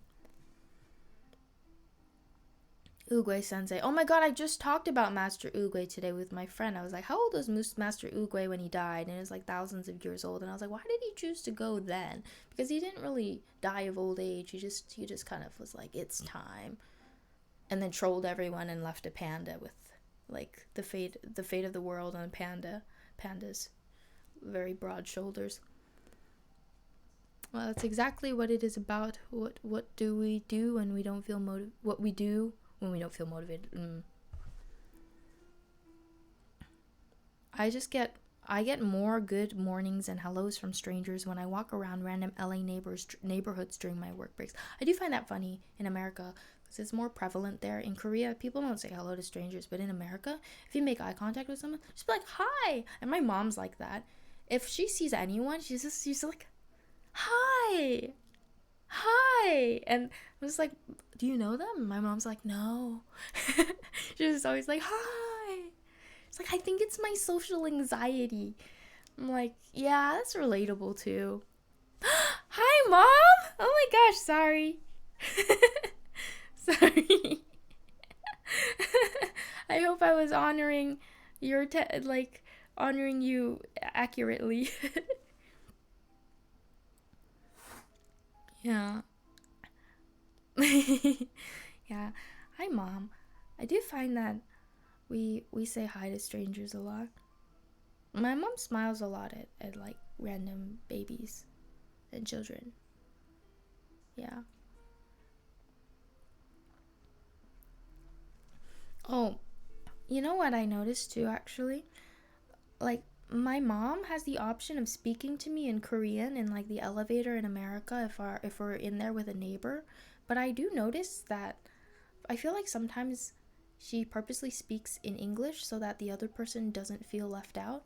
And I don't know if this is a conscious choice or subconscious, but I always found that to be kind of a nice, friendly gesture. If my mom said to me with those emotions, I'm gonna get jump scared. Is your mother also living in Korea? No, she's in New York. My family's in New York. My mom will go out of her way to talk to every person in the world if she has time. That's very cute. One of my best friend's moms is also like that, so she's always excitedly talking to everyone, even if she can't speak the same language as them. It's very endearing. Yeah. Thanks everyone for saying hello to my mom. Wait, does my mom have work today? Oh no, she doesn't. Okay. I'll call my mom afterward then. Hi, Mom. I was waiting for you to wake up. See, when I started streaming, it was still a little too early over there, so I was like, I can't call Mom. But I wasn't feeling well enough to sing because my voice is not well. Then I was like, I will stream. And then sometime, Mom will wake up, and then I will call Mom. Your mom called you 999 times if she didn't hear about you for 2 hours? Wow. Oh, Teo is currently grooming himself. I'm a watcher of the room before I speak to the group. I also do that, yeah. This is so wholesome, is it? It is very wholesome. Thank you all for saying hello to my mom. I'm very fond of my mom. She is a really, really lovely person. I wish you guys could also I wish we could all converse with her together, maybe someday if she's okay. She's very camera shy, but I think she has a lot of really good wisdom to share. And I think she's always been a good friend in terms of she's very good at talking to me, not only like I'm her child but also her friend, and I think that's allowed for me to grow more in maybe my conversation skills too. And I think when you respect a child, you teach them to respect themselves more too. And so, though I still, I had a lot of confidence issues for other reasons, but I always felt very comfortable sharing things with my mom, which I feel very grateful for. More like mother sistering. Yeah. But anyway, what were you talking about before this? Oh yeah, neighbors, onions. Neighbors and onions and dancing and onions. What about onions? What else? Lately, I have been cooking with onions. I made curry the other day. Again. But this time I bought fried chicken too, so that I could have fried chicken with the curry. It was good.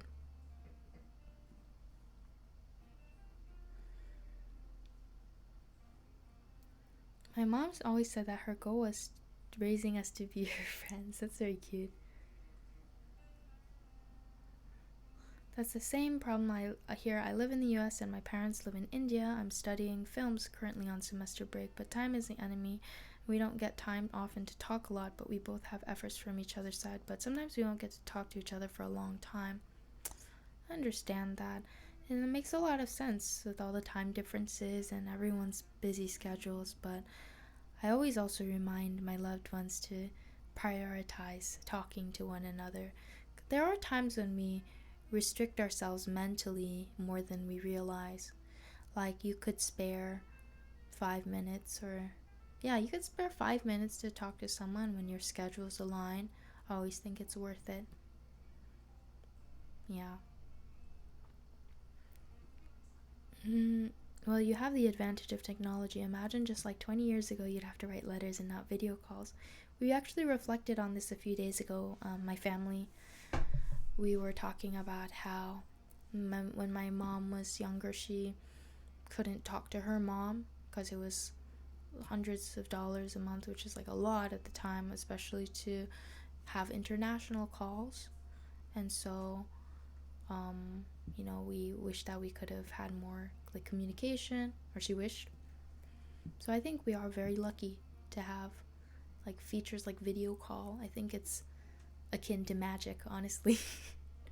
it's so remarkable. It's just a really brilliant technological advancement, being able to communicate with our loved ones when we're far. Hi, Shane Brown. Hello. That is a very cute emote.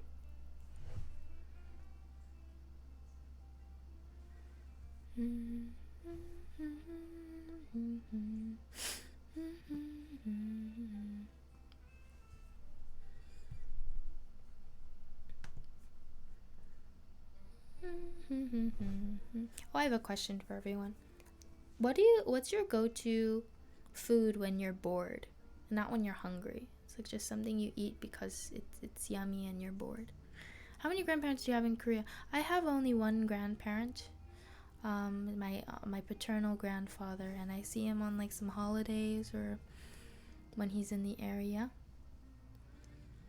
It's great that my mom can video call her older sister in the Philippines so easily, a lot cheaper than the international phone calls. People are more connected than ever. Absolutely.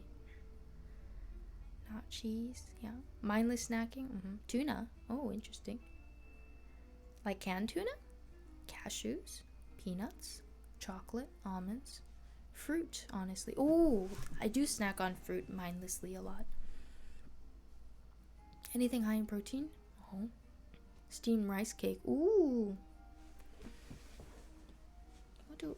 I feel like these days I've been loving toast with bananas and peanut butter so much that I just keep having it even when I'm not particularly hungry. Because I don't wake up hungry all the time, but I'll just be like, it's breakfast time. It's time to eat peanut butter toast with bananas. I just wake up so ready for it. Canned tuna. Ooh. I've got a packet of salted crunchy corn here. Ooh. I feel like I never eat though. Mindless snacking takes too much foresight. Banana, yeah. If I want to feel bad, I take potato chips, mindless snacking, any types of nuts. Oh. Bananas and peanut butter toast, she is slowly turning into Elvis. Didn't he? Is that what he had?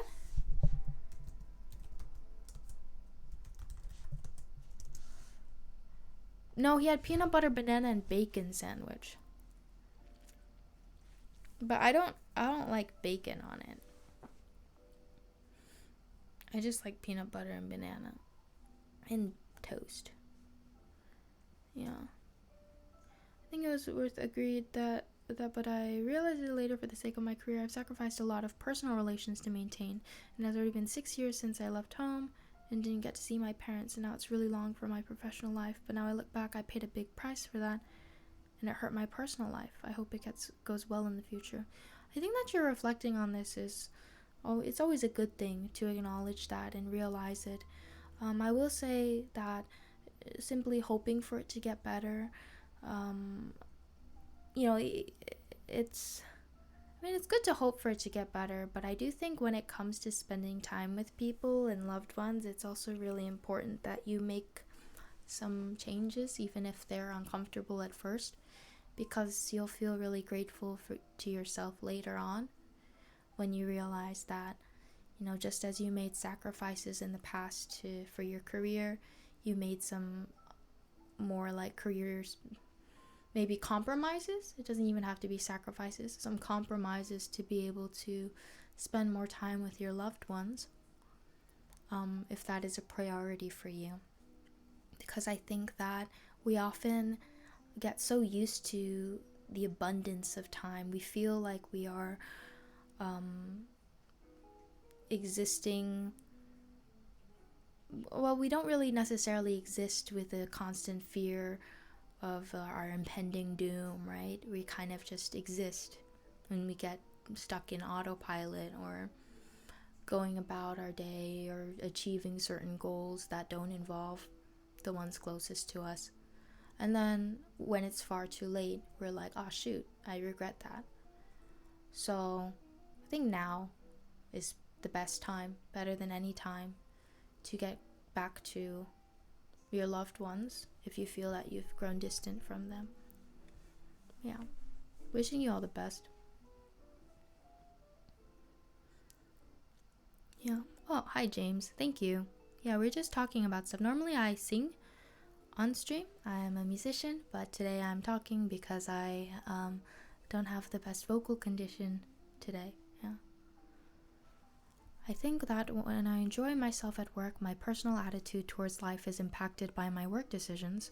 I like everything in moderation, and I understand the balance between work and my personal life.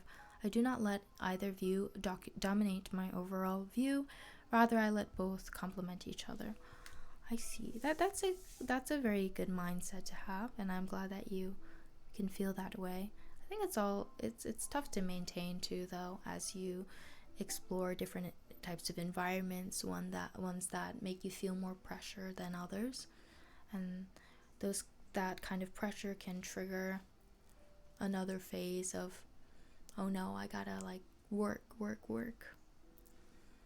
The only thing is I've lived alone for long, and I fear that when I get back, although I don't know when, but then adjusting to so many people suddenly makes me a little uncomfortable. I can really relate to that. I think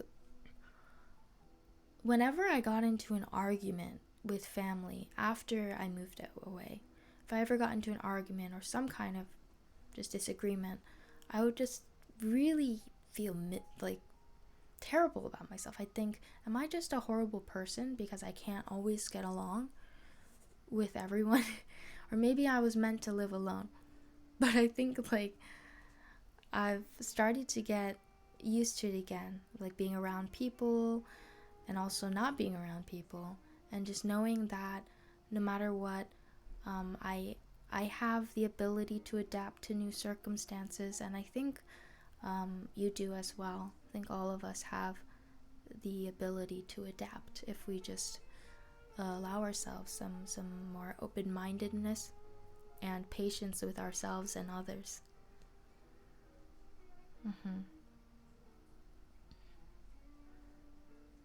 Easy to just become a so shut in. No, we mustn't. We must still live and interact with one another, right?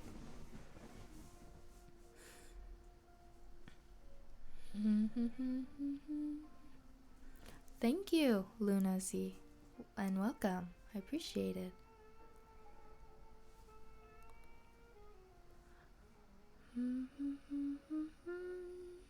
Oh, you get to shoot films every day.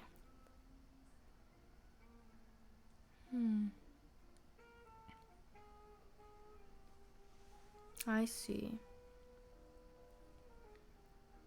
Have I ever been parasocial? I don't think so. Are you asking me or someone else?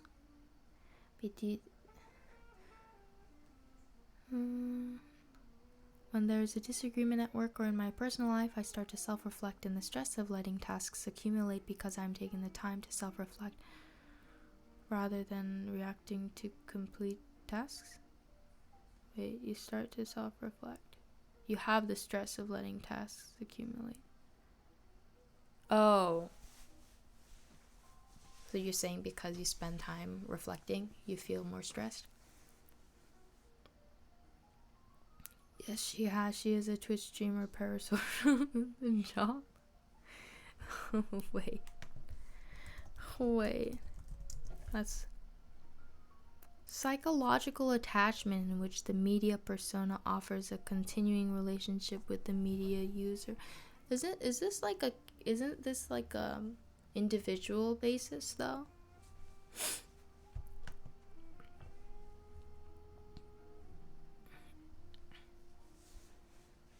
Neju equals media persona. Oh, this is an interesting question. Like, is a crush parasocial? Most crushes are not parasocial because both people know each other. But some can be parasocial.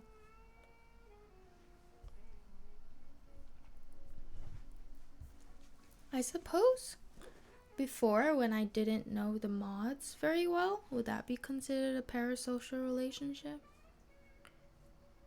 When I had not met them before? You still don't. I still have not met all the mods, so I suppose this could be somewhat a parasocial thing. Or maybe not. But it says the media persona offers a continuing relationship with a media user. So it doesn't really feel like it either. Huh. Parasoju.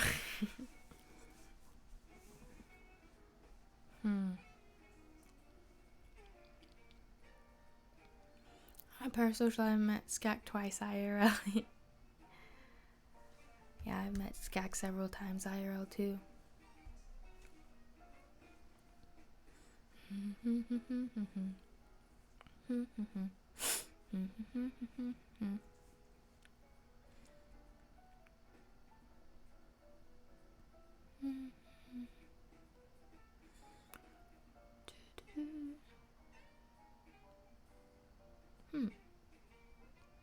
So I think if you met the person regardless and you became friends or close, it's not parasocial. If you haven't met that person, yeah, it could be. Okay. Huh.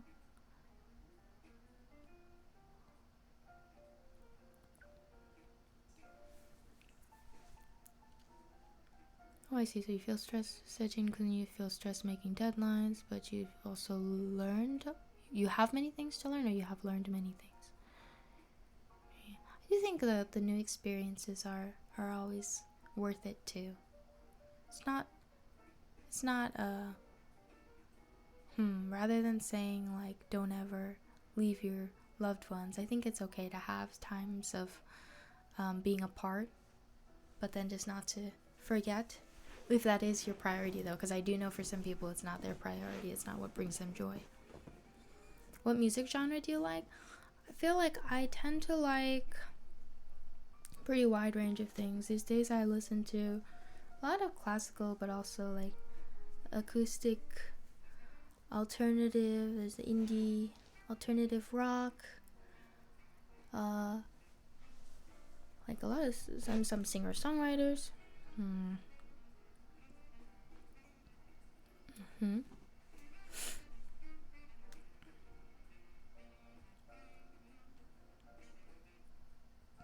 Oh, there's an article called The Benefits of Parasocial Relationships. That's so interesting.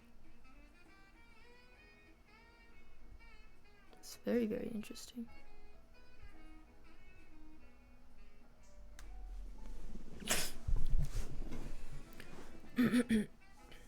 All types of rocks. I like all types of rocks. Smooth, jagged, hard. Yes. Rocks are cool.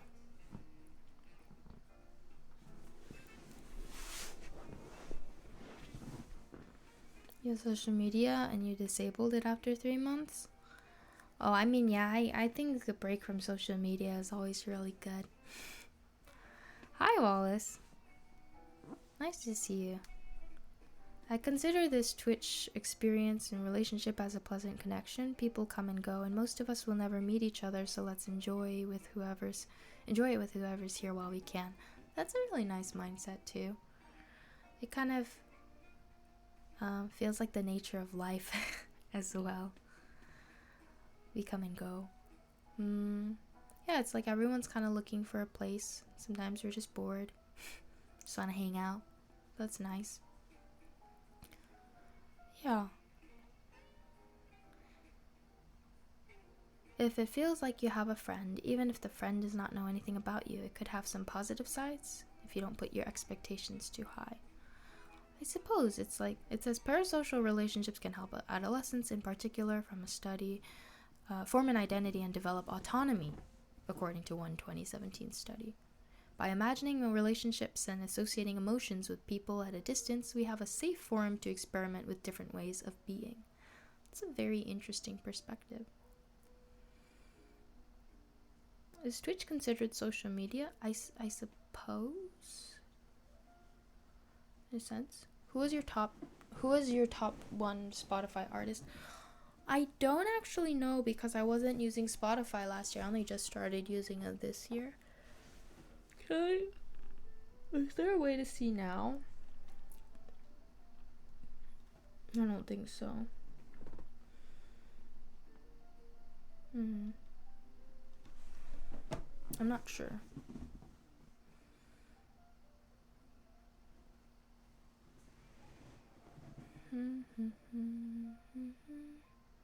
I agree. It's good training for your communication skills, creating connections with people you don't know a lot about. Do you like SZA?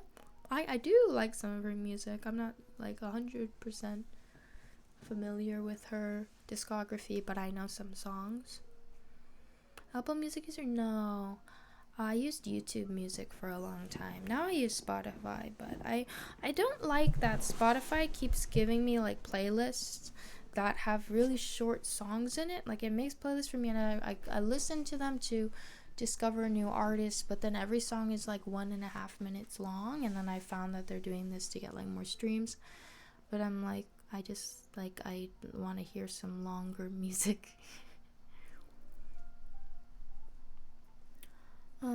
Does your life view motivate you to work, or does your work view motivate you to live? My life view motivates me to work, I think, because at the end of the day, I always prioritize living. I don't just want to be alive. I want to feel like I'm living. Yeah. You haven't encountered the AI songs using real artist names. Yeju, did you continue listening to Doja Cat after that small time when you're on a Doja vibe? Not really, but here and there, if I hear her outside, like they play Paint the Town Red sometimes in places outside, I appreciate.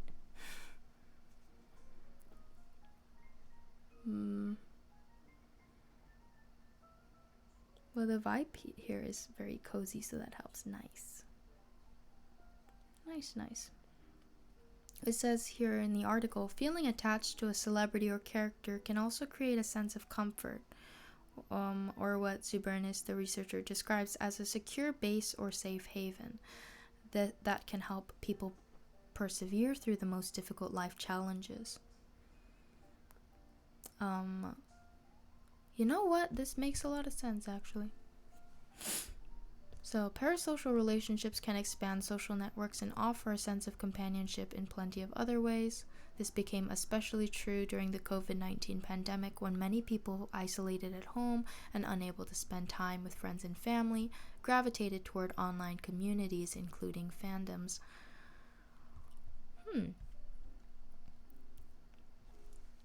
I think when I was in middle school, I had a hard time making a lot of friends or spending a lot of time with them. Not that I was socially shut off or anything, but I think maybe it's fear, maybe it's some social anxiety. But during that time, I was very into BTS. That was like before they had blown up in America, but in their earlier days, I remember completely throwing myself into that. And prior to that, it was Harry Potter, and throughout too, I was very into Harry Potter. And I think having these obsessions and these fandoms that I can be a part of, it definitely felt like I wasn't so isolated, maybe. Yeah. Though I didn't really mind not being a part of something either. I kind of enjoyed just being a fan on my own, not having to interact with other people. But it does make you feel like you're excited about something. Yeah. The pandemic was brutal socially. A lot of people became very unsure of themselves, I think, too. Like they're not confident in their abilities to communicate. But I feel like we should all give ourselves more credit and go out there and just be patient. Hi, hello. What were you more disappointed in as an older person? BTS Post Butter or J.K. Rowling's views? Definitely J.K. Rowling's views. BTS Post Butter is just like, I feel like it's pretty inevitable given their global success. It's very unlikely they would stick to what they were doing, I feel like. Yeah. That's an interesting question, though.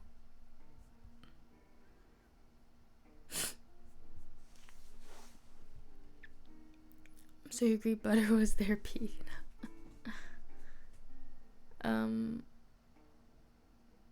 It sure is. The positivity here still surprises. Negative comments, etc. are rarely seen. Oh, and this is in response to maybe not other channels, but this one is more friendly than average. I'm glad that you guys feel that way. And I do feel that way too. I feel like there are a lot of very kind people here, which I appreciate. Yes, having a connection, but not having the social pressure. I don't really mind feeling alone with everybody instead of alone with nobody. Oh, that's such an interesting way to put it. Yeah. get that. And I think like in the past when people were very alone, if they didn't have friends, it was like even harder to meet people. But nowadays you can have these whole like online identities. But what I do hope is that people don't tie themselves too much to an online identity, and that they are also okay with, you know, being themselves in public, like with their friends. Because I feel like sometimes we fear that we won't be as likable when you can see every part of who we are, and maybe hold back or keep ourselves hidden away. Yeah, but as long as you are respectful towards other people and you know your boundaries, it's very possible to cultivate more in-person relationships if that's what you desire.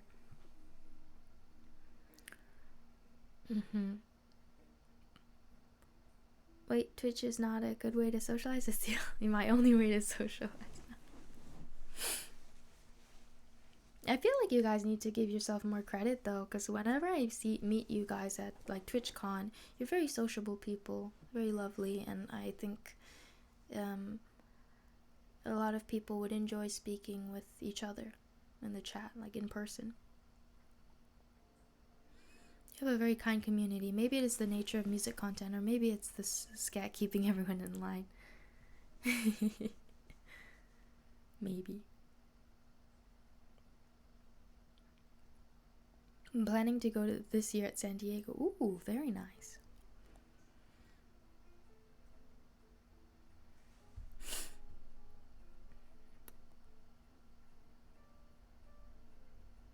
Oh, thanks for sharing, Sejin-kun. You appreciate BTS, yeah. Hi, Jamie.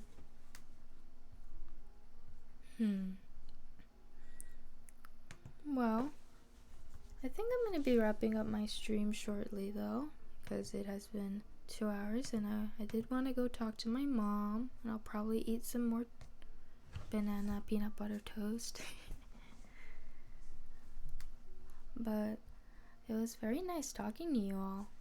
Right, do you expect to apply to perform at TwitchCon again, Yeju? I'll probably apply, but I'm not 100% sure about where I'll be during that time, or if I'll still be like able to go to, like, if I'll be able to go over there. It depends on my plans. I just don't know exactly what I'll be doing. It is still too far in advance, but I'll at least apply for sure. You're also going to go talk to your mom now? Oh, that's lovely. Let's see, where should we go?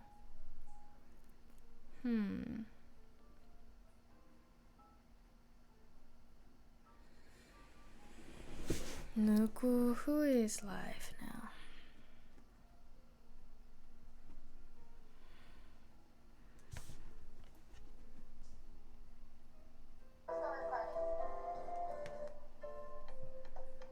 Let me see.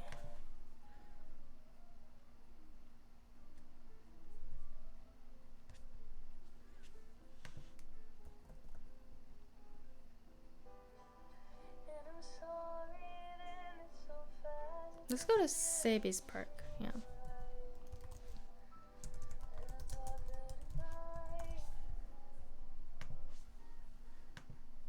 Singer-songwriter from Slovenia. Very nice. All right.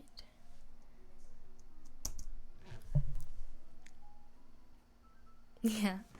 Thank you all so much for tuning in today, even though there was no music. Thank you, Vanishin Kake. And thanks, Skag, thanks for being here. I appreciate all of you just hanging out. This is fun. And when I'm feeling better, I'll do more music. I do miss singing, but this is also nice. I got to knit a bunch. I'm almost through with this ball of yarn, actually. So, gotta open up a new one soon. Thank you, Josh, and thanks Violin too, and Mighty Noob, Soup Eggs, Super Furry Phil, Latiosi. Please show a lot of support for the next streamer. She's a very talented musician. Thank you, Sakyeon. And thanks, Adrian. Thank you. Jay Coper. Thanks, Ejin Kun. Yeah, you take care too, Skak. Thank you so very much. And, what else? I just hope you have a lovely rest of your day or evening, wherever you are. Thank you, everyone. Thank you so much. 감사합니다. Until next time, everyone. Bye-bye.